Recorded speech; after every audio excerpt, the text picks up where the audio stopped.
நேற்று நள்ளிரவு முதல் அமுலுக்கு வரும் வகையில் இலங்கை பெட்ரோலிய கூட்டுத்தாபனம் தனது எரிபொருட்களின் விலைகளை திருத்துவதற்கு தீர்மானித்தது.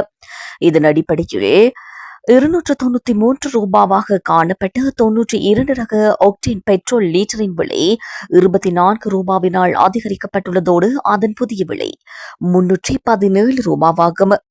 340 ரூபாவாக நிலவிய ஒக்டேன் 95 ரக பெட்ரோல் லீட்டரின் விலை 25 ரூபாவினால் அதிகரிக்கப்பட்டுள்ளதோடு அதன் புதிய விலை 365 ரூபாவாகும்.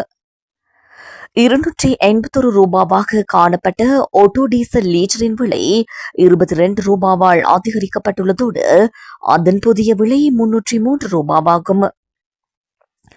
329 ரூபாவாக நிலவிய Lanka super diesel 4 star euro 4 litre ஒன்றின் விலை 24 ரூபாவால் அதிகரிக்கப்பட்டுள்ளதோடு அதன் புதிய விலை 353 ரூபாவாகும். மண்ணெண்ணெய் 1 லிட்டர் விலை 13 ரூபாவால் அதிகரிக்கப்பட்டுள்ளதோடு அதன் புதிய விலை 195 ரூபாவாகும். அதே நேரம் ஐஓசி நிறுவனமும் இலங்கை பெட்ரோலிய கூட்டுத்தாபனமும் மேற்கொண்ட விலை திருத்தத்திற்கு சமாந்தரமாக தமது விலைகளை திருத்தம் செய்துள்ளமை குறிப்பிடத்தக்கது.